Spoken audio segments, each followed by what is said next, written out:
Well, that sucks. Figures California will surrender. Midwest. Paratroopers. I'm sorry, paratroopers taking the Midwest is just not possible. Whoever said that does not understand how big this country is.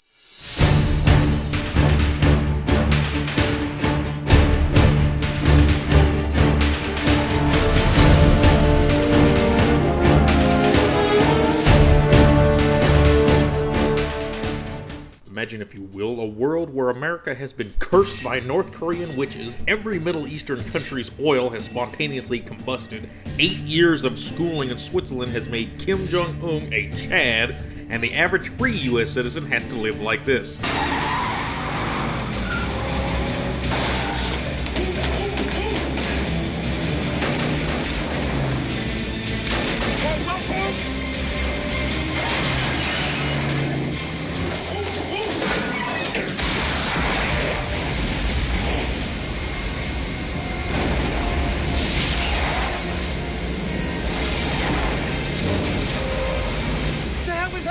I blew up the building. Why? Because you made a phone call. Hello and welcome back to another game breakdown. Today we're looking at one of my teenage year favorites, Homefront.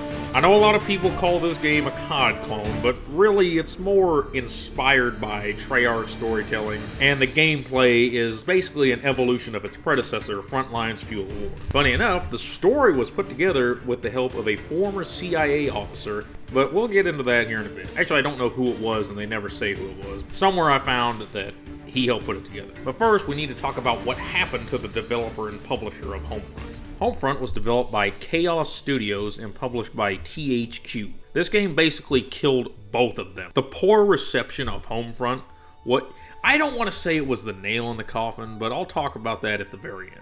It's a shame because, this game was supposed to be the beginning of a new franchise to save THQ. Just like how The Longest Day, the movie from 1962, saved Fox back in the 60s. THQ was one of the big-time video game publishers back in the early 2000s. They started out making toys and then switched to video games in the 2000s, and over the course of about 11 years published quite a bit of games, including one of my favorites, Supreme Commander. They also purchased several developers over the years, and in 2006 started up their own Chaos Studios, and did all of this without being scummy like some of the other publishers do. Yeah, I'm looking at you, Microsoft and EA.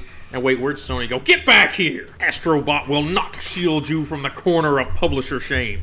You get in there with your friends. Chaos was formed from the core team of Trauma Studios after they were shut down by EA, right after EA had acquired Trauma Studios. Oh yeah, big surprise there. Chaos then proceeded to make 2 games for THQ before they were closed down with the shutdown of THQ. Okay, the 2 games Chaos made were Homefront was the second one, and Frontline's Fuel War were the first ones. In 2013, THQ died. They died with Chaos after filing for Chapter 11 bankruptcy in 2012. Everything auctioned off or, closed down like the studio, and the trademark is currently owned by Nordic Games. I'm not sure what happened to the people working there, but it's been 11 years since it all went to shit. So, hopefully everything worked out for whoever, and nobody's living out in a cardboard box trying to freaking scrape by with spare change.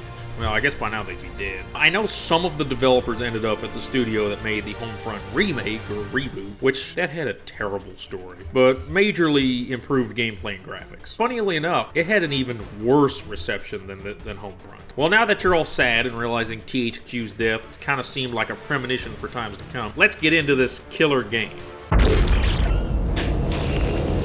The torpedo that sunk the Cheonan and took the lives of 46 South Korean sailors was fired by a North Korean submarine. This really happened. Like, this scene is real footage. North Korea's weapons program continues to intensify. Now surpassed 1,000 missiles. Global leaders express concern over North Korea's latest atomic test. What, all 6 of them? Kim Jong-il's government strongly defended its recent atomic test as a rightful response to Western aggression. The president appeared at the UN to call for severe sanctions against North Korea. This morning comes the news of Kim Jong-il's death. North Koreans greet their new supreme leader, Kim Jong-il's son, Kim Jong-un. Oh, thank God this is the only prediction they got right. 우리 공화국의 통일은 Not sure if this is real footage. 남한과의 한민족을 갖고 올 것이며 경제와 산업의 발전을 갖고 올 것입니다. Today, our beloved leader, Kim Jong-un, has united North and South Korea, forming the Greater Korean Republic. Well, that would never happen. Both sides hate each other more than YouTube hates ad blocker. Talks to end the Saudi-Iran war have stalemated once again. Meanwhile, damaged oil wells and pipelines burn uncontrollably, deeply affecting world supplies. Wait. Okay, hang on. I gotta stop this. You're telling me the world wouldn't dump every possible currency of everything into a multilateral effort to stop every oil refinery in the Middle East from burning? Do you even comprehend the amount of oil coming out of there? I mean, did we just forget the decades of conflict because of oil held in the Middle East? Even with a war between these two nations, OPEC would be begging for help. Let's continue. Although costs at the pump are ready to break the dreaded $20 ceiling. Well, thankfully, this never happened. The only good communist is a dead communist! Across the nation, civil unrest has intensified with the demise of the U.S. dollar. This is not a retreat, nor are we abandoning our Asian allies. Under threat of annihilation by the Greater Korean Republic, Japan has surrendered. There is much more to that story. Martial law is now in effect. Excessive force will be used. Hours after the president ordered a freeze on bank withdrawals. We don't know where we will get our next meal from. Okay, maybe they weren't far off with that one, but still. The Mexican government has imposed strict immigration quotas, effectively closing its borders to American refugees. But wouldn't that affect the world and not just us? Koreans' annexation continues to spread despite the U.S. Today, the Greater Korean Republic launched their latest communication satellite, claiming it will bring a message of peace to the entire world.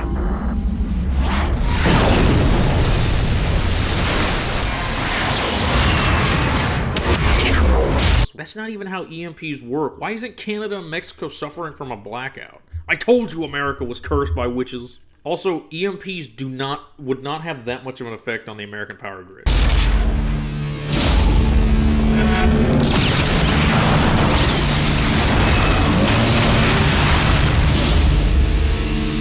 Well, that sucks. Figures California would surrender. Midwest, paratroopers.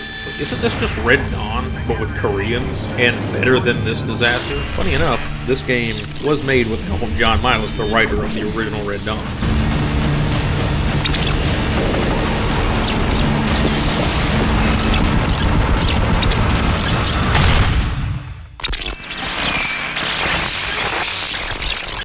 So you're telling me, after the entirety of the United States military was called back to the U.S. and sustained by strategic American oil reserves, since they were clearly not sold to the civilian population, and more than likely had several large ships replaced with nuclear-powered versions of themselves, they were overrun by a force comprised entirely of Korean forces? I don't know. This seems like a stretch, unless the Koreans had way more advanced technology, or managed to launch an attack that took place over, 12 hours. I'm pretty sure the military could recover fast enough from an EMP attack to form a defense. Plus, every person in America has a gun. Our gun per person ratio is way up there, and that's not even counting illegally owned weapons. Or, oh hey, my family has had this for 100 years weapons that still work. Even without advanced systems and vehicles, the military and an armed public, especially an angry armed nationalist public, The only good communist is a dead communist! would outnumber any force Korea could launch that quickly and would fight tooth and nail for every inch of ground. I suppose if the satellite just sat there and pounded the grid constantly, maybe.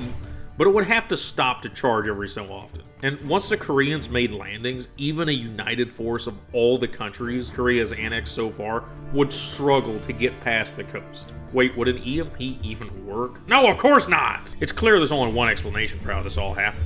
Kim Jong-un got a bunch of witches to curse the US and supplemented oil with hydrogen-powered fuel cells that Toyota is working on right now.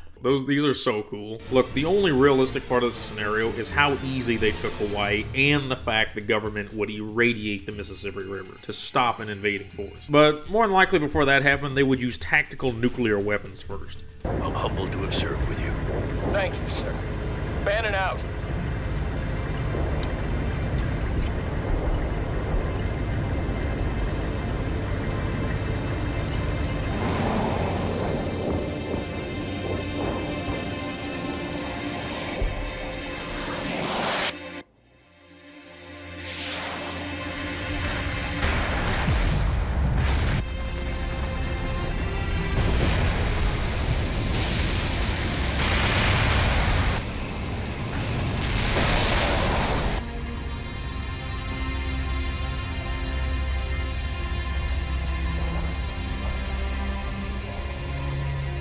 to use a nuclear bomb on one's own country, it was insanity on a scale unmatched even by our own generals.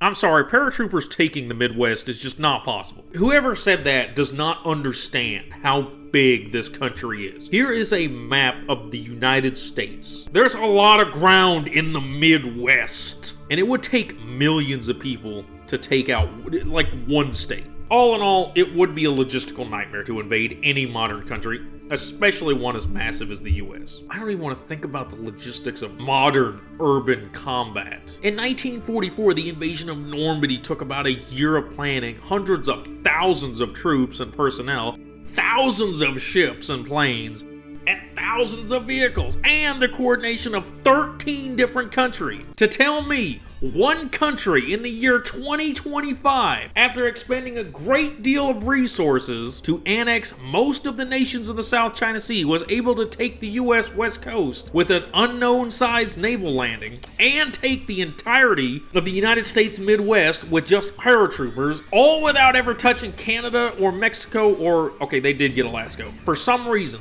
is the most absurd thing I have heard since I saw the Red Dawn remake. Speaking of Red Dawn, the writer of the original assisted in the writing of the story to this game. He was more of a consultant, he didn't do any of the actual writing from what I understand. And apparently they originally wanted China to be the main antagonist, but after a lot of research they found that China's not really that scary since they're very dependent on the US. And it's not likely China would ever really do something like this. But apparently their research stopped there. You know what? Fine. I'll suspend my extremely factual disbelief and just get into the game. I'm sure that's what everybody came here for. Well, China is slowly trying to take over the South China Sea, but it's a very pitiful, like very slow, steady progress. I mean, they're building islands, but they've been doing that for like 20 years. I mean, at this rate, they'll take over the South China Sea, well, when we finally colonize Pluto. Okay, look, I just read a bunch of stuff that's supposed to fill in the backstory and collectibles they have scattered about in the game that kind of fills in on the lore they introduced in the intro, and yeah, I cannot believe how far off all but a couple of those predictions were. I mean, they successfully predicted Kim Jong-il's death. This game was written and made before he died, and they predicted it to the year, and it was close. And that his son would, take over in his place. And they predicted a pandemic would strike in, 2021. Okay, they were off by a year, but that's kind of weird and scary. But, close enough. But the rest of those predictions, they're just retarded. Oh yeah, I'm supposed to believe the military-industrial complex would ever let something happen to jeopardize its existence. You know what? Look them up for yourself, and you'll see what I'm talking about. They did also predict that we would have a withdrawal from the Middle East. That was weirdly accurate, and seeing the intro kind of scared me a little bit. Okay, the collectibles that you find throughout the game, they're really cool and they fill in a lot of lore, but they're kind of far. I don't really trust some of their ideas and thought processes for stuff. Now moving on, we wake up in just another day in occupied America, specifically the Montrose, Colorado internment urban center in our apartment as our character named Jacob, a former United States Marine pilot and also sniper, and also apparently has dealt with white phosphorus before, but we'll get to that later. I see we have visitors. Oh no, it's the Koreans. They've come here to take me away, because this is how civilians live in occupied America. In fact, I'm sure this is how everyone lives in any occupied nation. Taken out of our apartment and thrown onto a bus.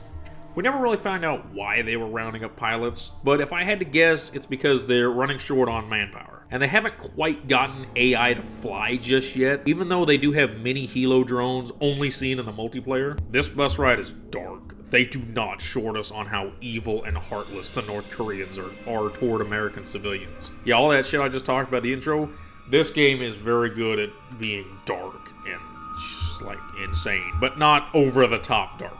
Like, almost there. Like, you're filling the cup up and it's just about to slip over, but it's not quite over the top. Thankfully, the bus ride is cut short by 2/3 of the rest of the main cast. Thank God for seatbelts. This is where we meet Connor and Rihanna, two members of the Resistance, and also where we get a gun and can exact our revenge for breaking down my door. I just put that up. As they lead us through the area we get to go through, my favorite kind of tutorial. This is where the COD clone claims really start to come in. You have regenerating health, a simple ammo and grenade counter, a compass, and NPC companions that talk to you, and you have to wait for them to open up doors and pathways, and that can get kind of annoying every now and then, but I never really found it that annoying, unless they glitch. This game has what I call, or I guess is called, dynamic dialogue. Anytime you're supposed to do something or getting shot at or out of cover or, doing whatever, the NPCs, your fellow NPCs, will yell at you to get down, get to cover. Oh no, Jacob's been hit, he's taking fire. Oh. And they'll also point out enemy location. As we make our way to safety, reinforcements ambush us at the gas station. And I use the bounciest goddamn grenades I've ever seen in a game to make Korean barbecue. I think this is something to do with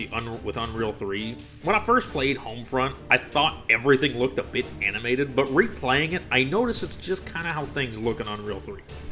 When they don't take time to optimize it properly. And it kind of threw me off because it was when I replayed AVP, I was like, oh hey, that animation looks kind of similar, but then I found out AVP was made in a different engine. Most characters move and talk normally thanks to the motion capture they used, and the ones that don't, well, let's just say they could have made a zombie map with these. The game does look like COD ported to Unreal 3, and they did a good job at it. Except the sound on the sniper rifle reload, I don't think it was quite synced up right. But I'll show you that here in a bit. Moving on past the Korean gas station barbecue, we fight our way through a crashed airliner and are introduced to another character, Boone, who reprimands Connor for kicking the hornet's nest, and I wish I could take this more seriously, but come on, did they have to use the most basic walking animation for the NPCs? I mean, this game used motion capture. You couldn't have just had some dude, walk around for a few minutes? Would it have been that hard? I guess it doesn't really matter, since all but one woman and a child get gunned down immediately after Boone tells us why we were rescued. Once you've held off the attack and link up with Hopper, you take control of Goliath, a captured robotic Korean assault vehicle. This is the most unique thing in the campaign. Well, okay, there's something later on, but it's not really that special. There are plenty more vehicles like this in the multiplayer, but I don't think there's enough people playing this game to get that kind of stuff. I'll try to find some pictures to put up here, but you control Goliath using a targeting monocular. And as per the way this game highlights targets, it shows you right where they are.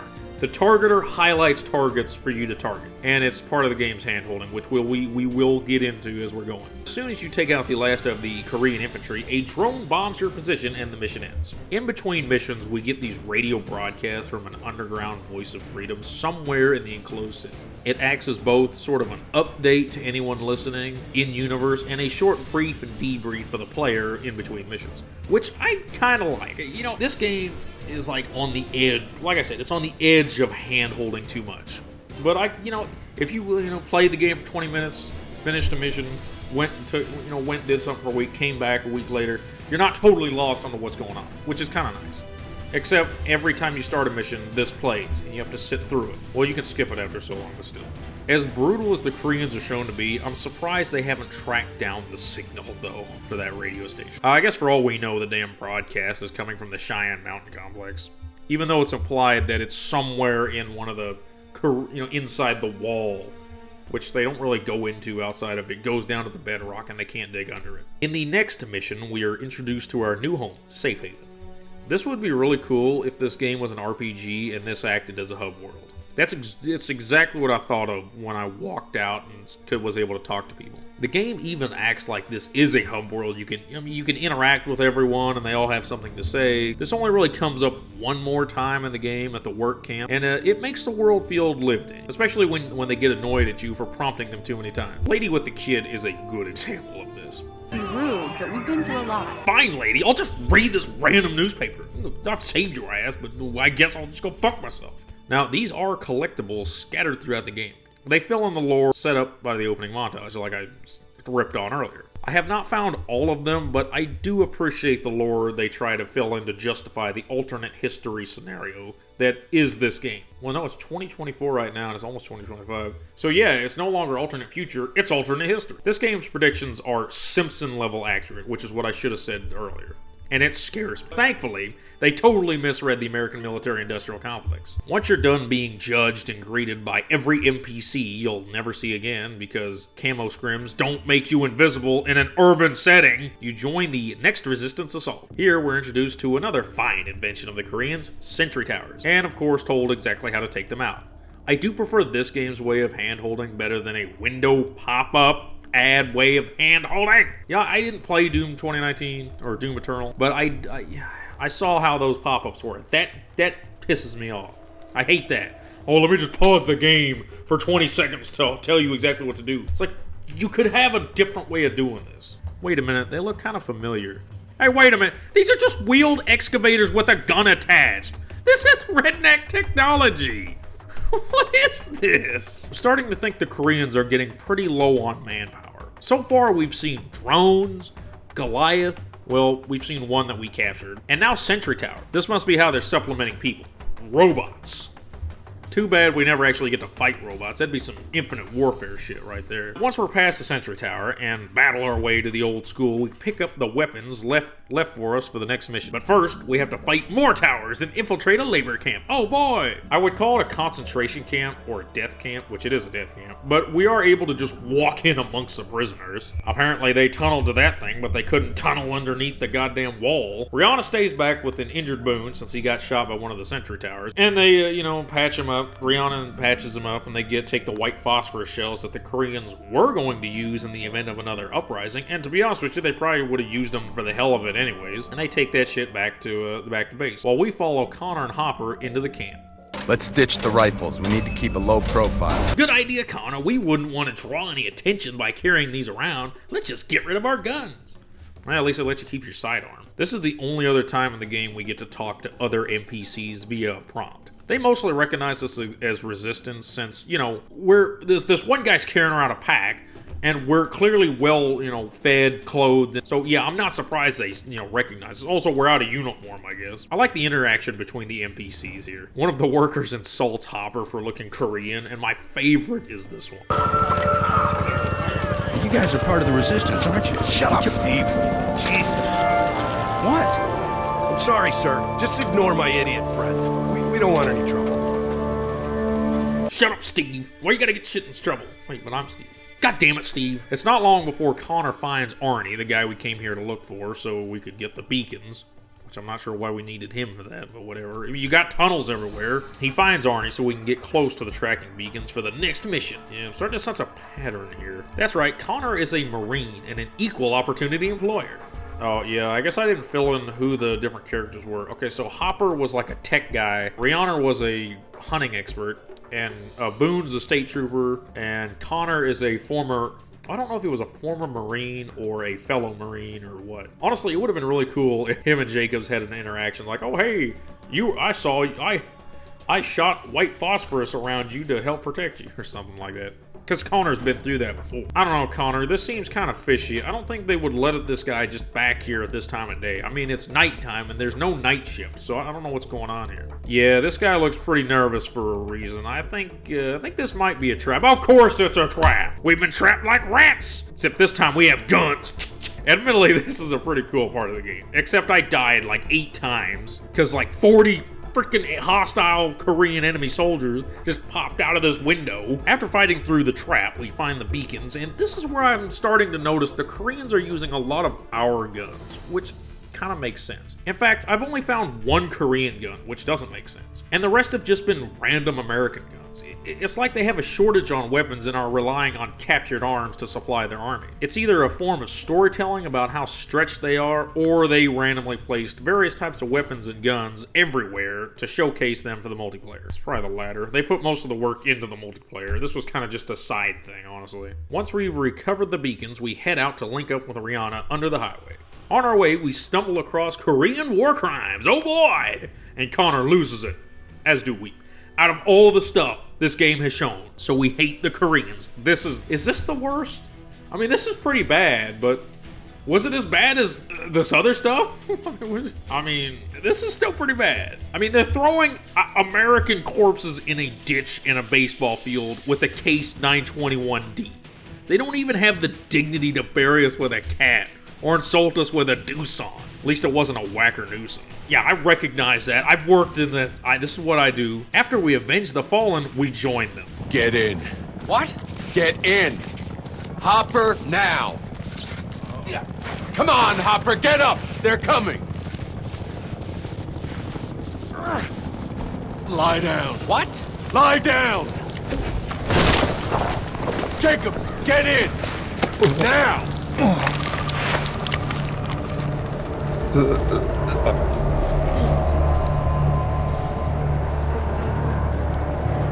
As so, we're not discovered by the commander who busted down our door in the beginning. This part would gross me out more if the graphics weren't kind of goofy. I think this Korean commander guy was supposed to be a main villain, but this game was way too short for that. In fact, I wonder if it's not even the same guy. They probably just reused his character model. In fact, that's everywhere. They reuse like the same 4 character models in the one mission where you're fighting a bunch of survivalists. Well, thankfully, we never see him again. And thankfully, we move on to the next mission that I had the most trouble with. First, OBS stopped working in the middle of like something I wanted to get footage of. Then, I wanted to get footage of Connor saying this line. Who's shooting? Let those bastards cook! But at least I didn't have to restart as many times as I did with the stealth mission. We take up sniping positions with Rihanna since we are now Gibbs from NCIS and wait for Connor to crash the gate. And that way Hopper can unleash white phosphorus. Wait a minute. This should have been a stealth mission. Why are we assaulting the fuel depot to plant these transponders? Oh yeah, I forgot to say, we did recover the beacons after getting through the trap. I mean, but still, we could have just like snuck into the supply depot and planted them on the truck without making a big freaking scene. You know what? Fuck the Koreans. I'm glad we made a big scene. I guess you know what? Maybe they did just attack it as a distraction. It's all built up just so the player can go through this specific deal. Oh shit! Misfire! Misfire! Shit, it's coming right at us! Up the roof! Now!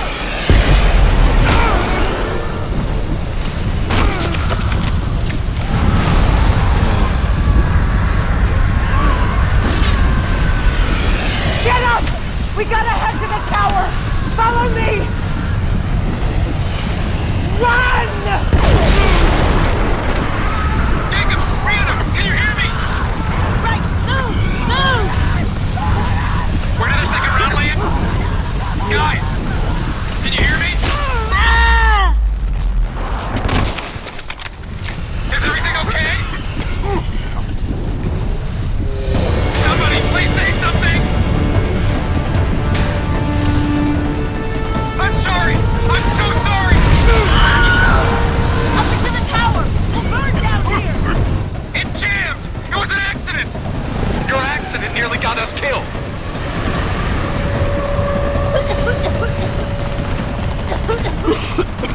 Take shallow breaths through your nose. We got a few seconds before the phosphorus burns off enough to push on. I see Connor's been around white phosphorus before. Once the white phosphorus burns up and Goliath makes a comedic entrance.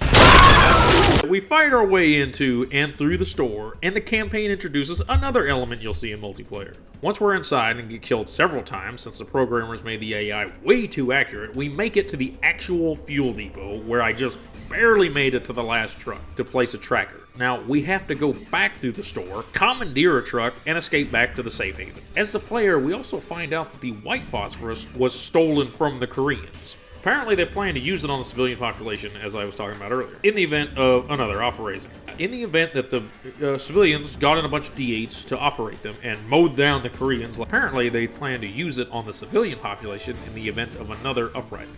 This game has got some bad writing. It's got some poor decisions and, like, not quite good graphics, but it does hit pretty hard when it wants to. It has impact when it wants to. Now, when we finally reach Safe Haven and to tell Boone, oh wait, they're all dead! Big surprise! Looks like that camo scrim really kept you hidden. It's not like the windmills and solar panels and random well-off trees in the middle of nowhere with fucking in the middle of a massive urban setting of destroyed buildings wasn't a big giveaway. If I wanted to find a secret base hidden amongst destroyed neighborhoods, I'd look for the standing windmills and random reflections from solar panels. Honestly, as dumb as this thing is, this was a big missed opportunity, in my opinion. They said they had tunnels all over the area for the Resistance, but we only ever really see, like, 2 of them. It would not have been that hard for them to use those tunnels to connect basements and establish large underground complexes, just like the Viet Cong did in the Vietnam War. It would have been so easy. You know what, from a programming standpoint, it probably wouldn't have been that hard to do. And honestly, from a practicality standpoint, when you have that much time to work with, wait a minute, it's only been like a year after the occupation. You know what? No, they could have done it. They had plenty of people. They had the tools. They could have done it. I mean, you've already got open basements everywhere and the manpower to make these tunnels. Well, we don't get too long to mourn the loss of a character we barely knew, and home we knew would not last long before we move out. Connor has the most character development of this game. Everybody else kind of stays the same. You know, you never really... Rihanna is a caring person who never really... They're kind of... Hopper is the tech guy who's the same executive game. And Connor starts out as a hard-ass soldier, but we see more than one side of him. Throughout this game, we will see the different sides of him. It is really hard for what happens at the end. And I guess Jacob is just a badass Marine, pilot, sniper, and probably a first recon who just never talks. Funny enough, Todd took that trait for Ghost. Now that I think about it, Ghost is just this game's story, but with Venezuela instead of Korea, and a cool space battle mission. In fact, Venezuela's a little bit more likely to... Yeah, that does just straight rip off this. So this, from fucking Redditor's perspective, ripped off COD, but then COD ripped off this. Well, since Safe Haven is gone, Connor plans on getting the rest of the resistance cells together to try and make a break out of Montrose. Well, they can't dig out since the wall goes down to the bedrock, which they could have just gone through if they were thinking like the VC, but they probably would have drawn way too much attention gathering all those kind of cool tools. You know, you gotta have hammer drills, gotta have like a track system going in and out, taking stuff. You know, I'm not a miner. I'm not in mining, but I've been to the salt mines. I've seen what they do. I'm in construction. I know how this stuff goes on. So their only option left is to, after Goliath gets damaged, load him up with C4 and blast a hole through the wall. Something Hopper is weirdly apprehensive about. He seems to have grown attached to Goliath. Honestly, I can't blame him. This thing's AI has probably learned to care for Hopper and the rest of them. I mean, this is comedic timing. This is not, enemy hit. This thing cares about these people. But however, before we can blast a hole through the wall, we have to assault and lower several checkpoints. Wait, what's this QR code for?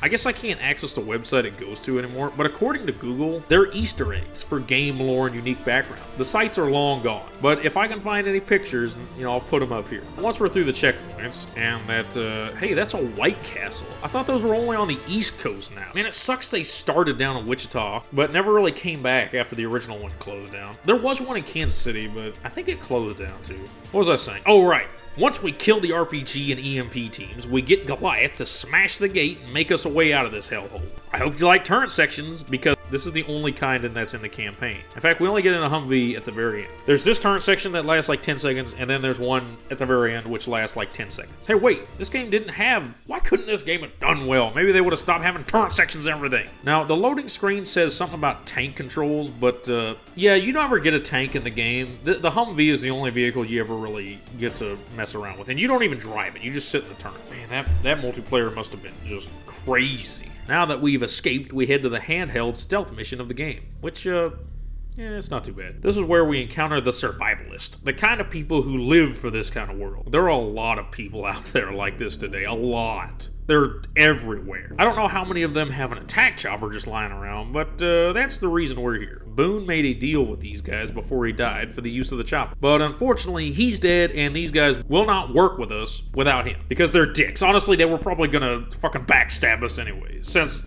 they've all gone purely insane. Somehow, in the short time America has been occupied, they've lost it. They've completely lost any sense of reasoning and gone completely insane. They say isolation can do strange things to people. But they've got a whole damn compound full of people here. They got farm, they got work stuff, they got everything to keep busy with. But these people have no reason to go insane. I think it's safe to say that these guys were complete assholes before the occupation, and they've probably just been waiting for this to happen since long before the EMP strikes. Just like a certain hostile force we've dealt with before in a previous game. Since they won't deal, we have to take the chopper by force. And this is where the stealth begins. There's nothing too standoutish about this mission. We make our way across the compound, taking out sentries with the silenced bolt-action sniper rifle. which are just laying around everywhere across the compound. And, witness some of our own American survivalist war crimes. We witness things we would expect the Koreans to be doing with Americans, and probably are, to be honest with you, that I thought would have a different turnout, like an alternate you can do this to this if you wanted to. But no, it just blows your cover. God, I had to restart from the last checkpoint like 4 times. I'm starting to see why I really liked this game as a kid. For someone bad at video games, the hand-holding doesn't make you feel like you need it. It's not too much. It's almost too much, but it's not quite too much for people who aren't super good at video games. This is the rifle that has the missed audio sync. Missed sync audio. The audio is not quite right. Now I'm going to try to sync it up and see if that makes it better, just to see if I'm right or if I'm crazy.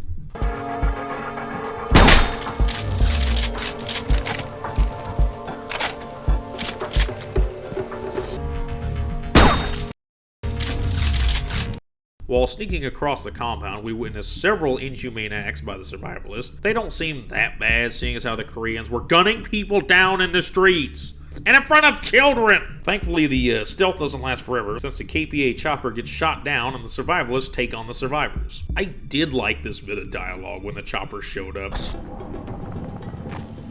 Looks like we got another one. Norks never learn. Everyone, follow me. You think those resistance fucks are the same ones Tokyo Rose was talking about? Koreans are off with the bounty. They're sending out a patrol. We've got to stay off the roads. Yeah, I guess. Let's hope they don't find the mess we left at the gate. In fact, there's a lot of dialogue you'll hear back and forth between the survivalists. I hate guard duty. Yeah, well, I hate guard duty with you. Yeah, quit complaining. It's not like anything's gonna happen.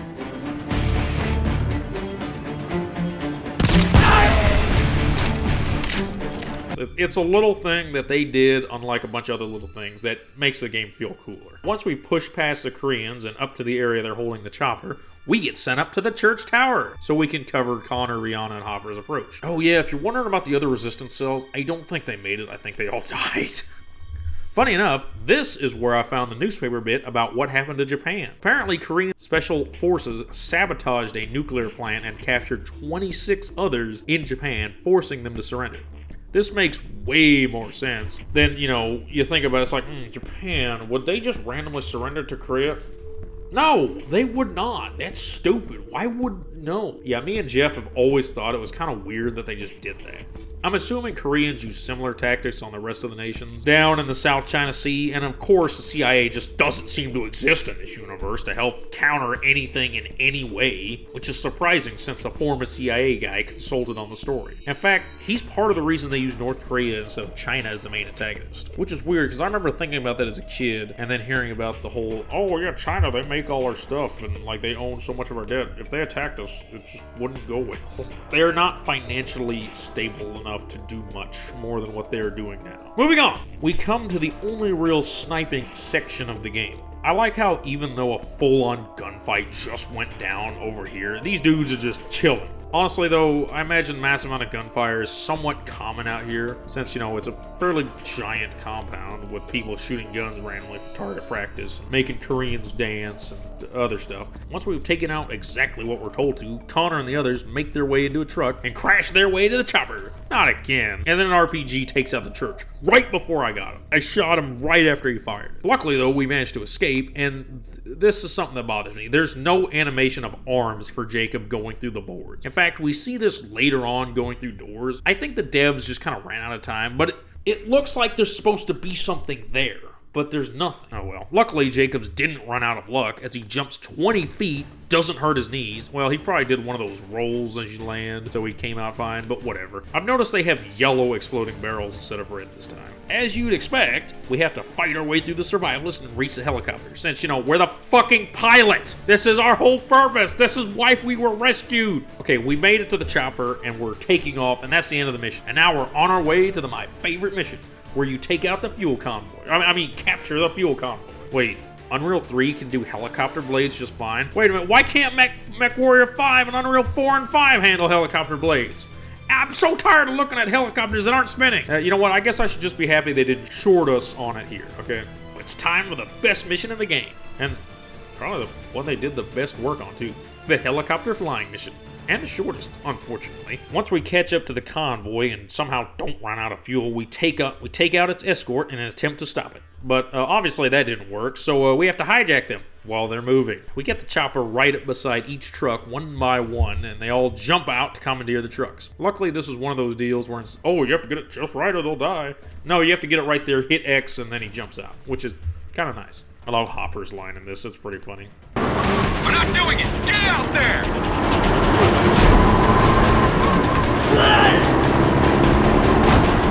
Now, we spend the rest of the mission taking on enemy SAM sites and keeping hostile ground forces away from the convoy, and also admiring how well put together this part is. I mean, I'm not fighting the controls like I was earlier on the ground. This was so well put together. Okay, to be fair, Black Ops 1 came out. Yeah, the chopper felt a little more realistic, I suppose. I don't know. I've never flown, so I don't know. I really like the controls for the flying. The flying and weapons are, like, really simple, and it all just comes together and works really well. The one complaint I have, the return to mission message that comes up if you go too far from the convoy. Because there were a couple times that I flew a little too far away or I flew too far ahead to try and take out hostiles, and it said, oh, return to mission. This mission did feel a little too easy. It only lasted 14 minutes. What? It must have felt longer as a kid because I died so many times and got this achievement this time because I didn't die. Once the tankers make it through the small urban city area, which, wait, that looks kind of familiar. We broke down for a little while and that was fun.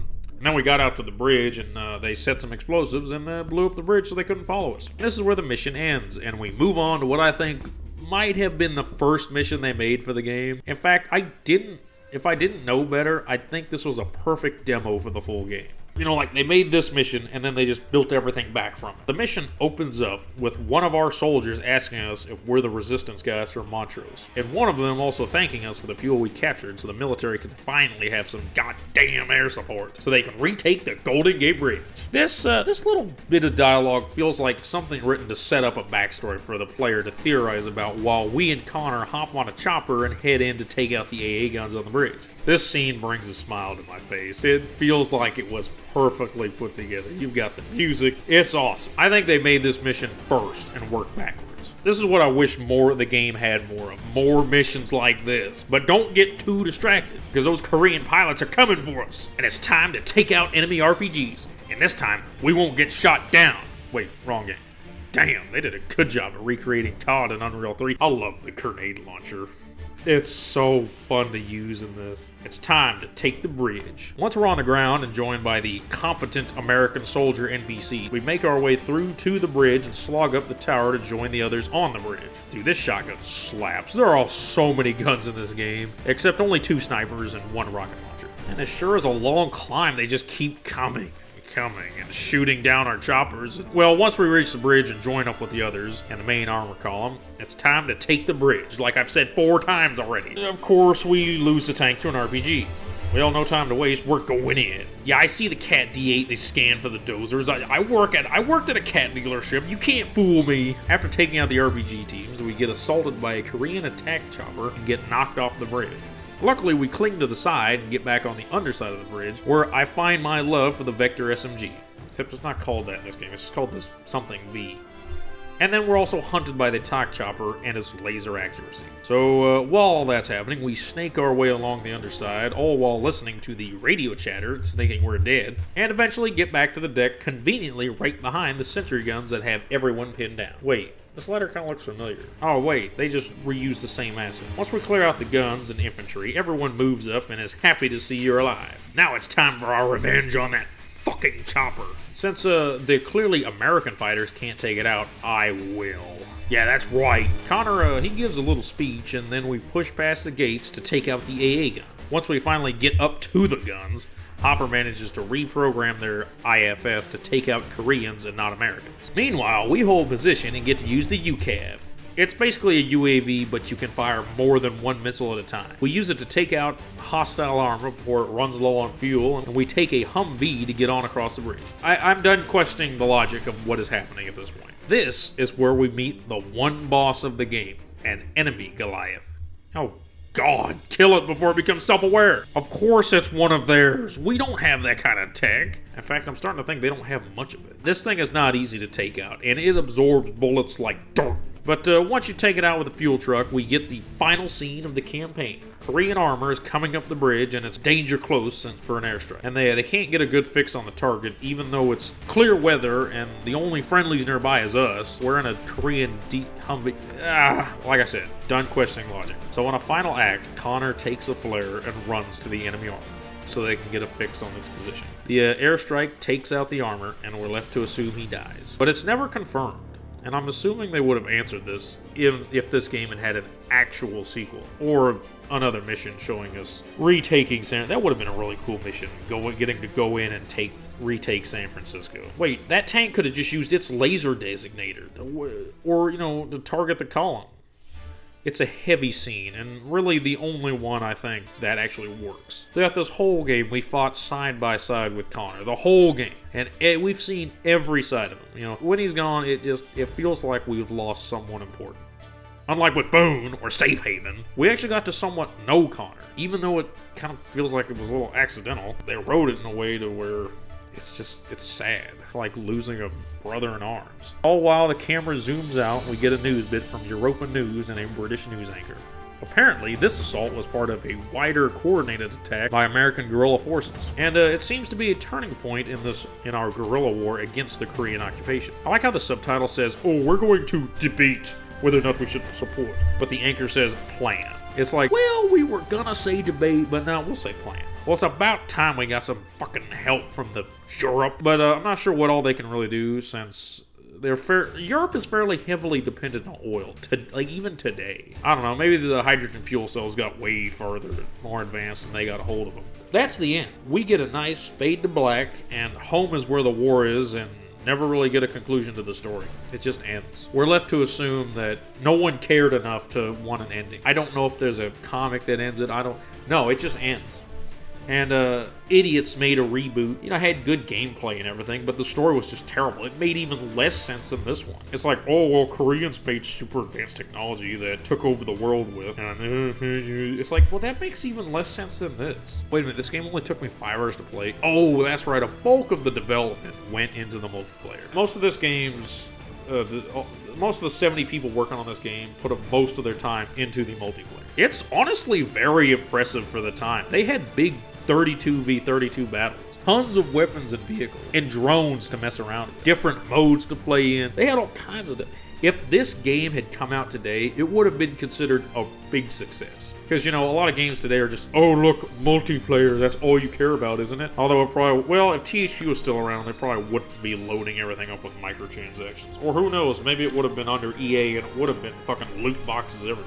Now that I think about it, this game kind of feels like a modern game before modern games. But unfortunately for it, it came out when players wanted more than just big multiplayer mode. I hate what modern gaming companies have become. On a lighter note, let's talk about the music. Homefront has a full soundtrack and even sold it on CD. In fact, I bought what I think might have been the last new unopened copy that came from New York. I'm holding it in my hands right now. I really like the song that was made, I think, solely for this game called Stand Your Ground. You never hear it in the game, and I will put together a GMV for it. Honestly, most of these tracks are they're good, nothing too standout-ish. They're pretty solid. I really do enjoy this soundtrack, even if it doesn't quite have the energy of other 2010s music. Most of the music, it's just background stuff for the mission, but several tracks were actually covers of music by bigger artists. Here, I'll throw up a list of who covered what right here.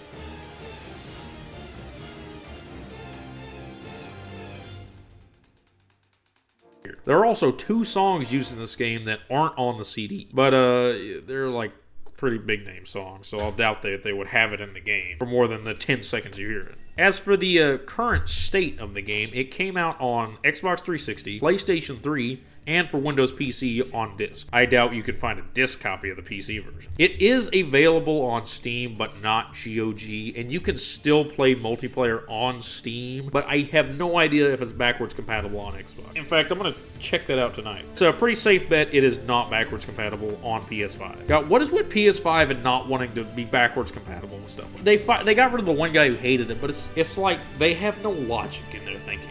Yet they keep coming out with stuff that everybody's like, ooh, look how great it is, look how great it is. If it is backwards compatible on Xbox, I'll throw up some footage here. Awards time!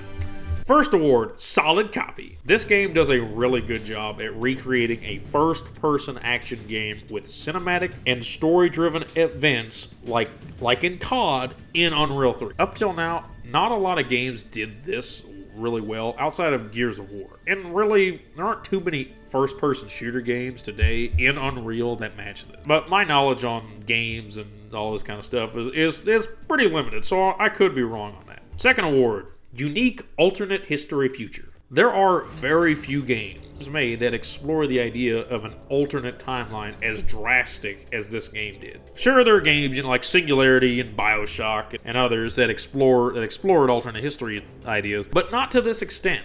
Well, Singularity kind of did, but not on this scale. You know, that was more of just one man and how that changed everything. The main one that comes to mind is the PlayStation exclusive Resistance: Fall of Man. I have yet to see another game that toys with the idea of a hostile North Korean, except, COD Advanced Warfare, for like one mission, which I think might have been a middle finger to Homefront, to be honest with you. You know what? When we get to that game, we'll look around a little bit closer. I guess COD Ghost did the same thing, but with Venezuela, like I was saying earlier. I guess you could say Homefront copy COD, so good, COD copy at Homefront. Last award, killer game. This game killed the studio behind it and the publisher, and its reboot killed the franchise. I'm not really surprised on that one. It's not really fair to say it's solely to blame for the death of Chaos Studios and the sale of THQ Publishing. It wasn't the final nail in the coffin, but its average reception to fans was the hammer to the final nail in the coffin. It's a shame the industry did not learn from the downfall of THQ. Well, that's it for this video. Stay tuned for the next episode where I showcase how old DRM can kill modern systems, and I fucking suplex a box!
Coffee. How about some Wilkins, comrade? That's capitalist coffee, you traitor. Send 2 pounds to the back door.